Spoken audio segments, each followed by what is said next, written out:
یعنی اس میں کھانے پینے کی چیزیں بھی موجود ہیں. آپ فارما کا را مٹیریل موجود ہے, انہوں نے کہا کہ نہیں ہم ڈیمریجز نہیں دیں گے, تو بھائی یہ شپنگ کمپنی کے ڈیمریج کون ادا کرے گا؟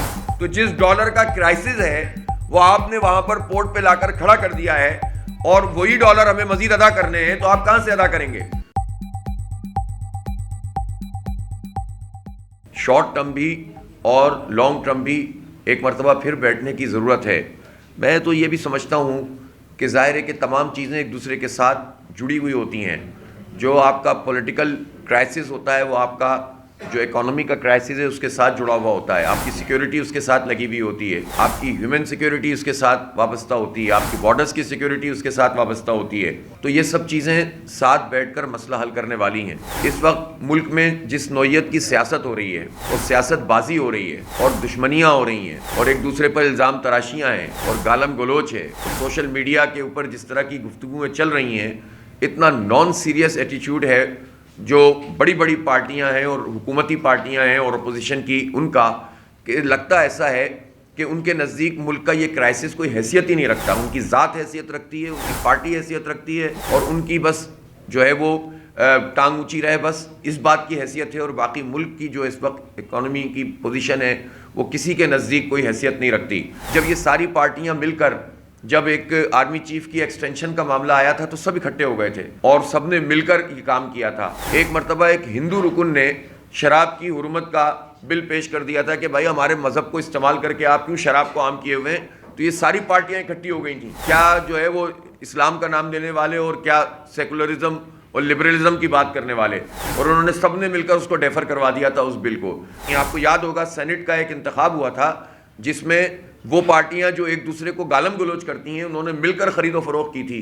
جب سنجرانی صاحب اور سلیم مانڈوی والا صاحب منتخب ہوئے تھے تو آپ کو یاد ہوگا اس وقت پی ٹی آئی اور پیپلز پارٹی کوئی تفریق نہیں رہی تھی, سب نے مل جل کر ایک دوسرے کو بریف کیس بھجوائے تھے اور یہ مل کر کام کیا تھا. لیکن جب بھی کوئی پروڈکٹیو کام ہو, جب بھی کوئی نکلنے کا راستہ ہو, کوئی معیشت کے اوپر بیٹھ کر بات کرنے کی ہو, کوئی سیکیورٹی کا ایشو ہو, تو اس پر بیٹھنے کے لیے کوئی تیار نہیں ہوتا. میں سمجھتا ہوں کہ یہ سیریس مسئلہ ہے. سب سے بڑا جو اسٹیک ہولڈر ہیں اس وقت وہ ہماری اسٹیک ہولڈر یہ ہمارے صنعت کار ہیں, ہمارے تاجر ہیں, لاکھوں کروڑوں کی تعداد میں ان سے ملازمتیں وابستہ ہیں. آپ ٹریڈ کرنے والے لوگ ہیں, آئی ٹی انڈسٹری سے تعلق رکھنے والے لوگ ہیں. حکومت من مانے فیصلے کرتی رہے. ڈار صاحب اس وقت جو اس وقت پالیسیاں لے کر چل رہے ہیں, خود ان کی اپنی پارٹی کے لوگ ان سے بات نہیں کر سکتے.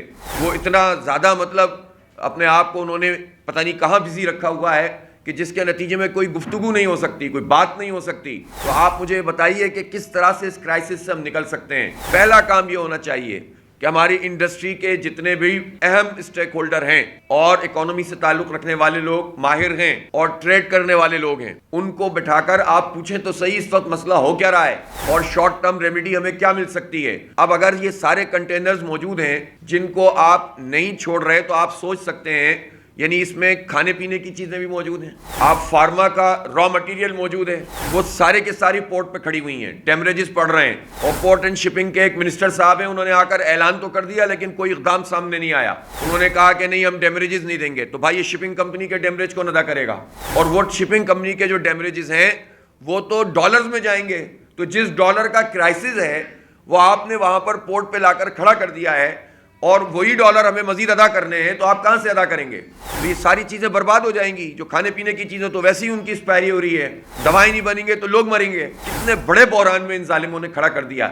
جو لوگ یقین دہانی کرا رہے ہیں کہ بھائی جو بھی ڈالر ویلیو ہوگی 180 دن کے بعد وہ ہم پے کریں گے. جب آپ یہ کر رہے ہیں تو اس کے بعد کیوں نہیں آپ کی چیزیں چھوڑی جا رہی ہیں؟ وہ بھی نہیں چھوڑی جا رہی, جس کے نتیجے میں پوری معاشی ایکٹیویٹی, صنعتی ایکٹیویٹی متاثر ہو رہی ہے. اسٹیٹ بینک جس کو ویسے تو اتنا امپاور کر دیا کہ وہ خود بادشاہ ہو گیا, خود مختار ہو گیا, ڈائریکٹ آئی ایم ایف کے ساتھ ہو گیا. ملک کی جو حکومت ہے اس کا رول ختم ہو گیا, اسٹیٹ کا رول ختم ہو گیا, اسٹیٹ بینک کا رول بڑھ گیا, یہ کر دیا. لیکن آج جب کرائسس آیا تو اسٹیٹ بینک بھاگ رہا ہے اور اس نے سارا کا سارا ساہوکار بینکوں کے اوپر شفٹ کر دیا ہے سارا معاملہ, اور اس کے نتیجے میں یہ بینک اپنی منمانیاں کر رہے ہیں اور ان کو کوئی روکنے والا نہیں ہے. تو یہ چیزیں کون روکے گا, کون پوچھے گا؟ تو پرائم منسٹر کیا کر رہے ہیں اور یہ جو فائنانس منسٹر ہیں وہ کیا کر رہے ہیں؟ تو فوری طور پر ان تمام لوگوں کو بٹھایا جائے, اس مسئلے کو ریزالو کیا جائے. اور خاص طور پر یہ جو اس وقت مسئلہ پڑا ہوا ہے پورٹ کے اوپر, ہمارے 7-8 ہزار کم از کم کنٹینرز موجود ہیں, ان کو چھوڑا جائے تاکہ کسی طریقے سے ہم بات کو آگے بڑھا سکیں اور ایکٹیویٹی ہو سکے.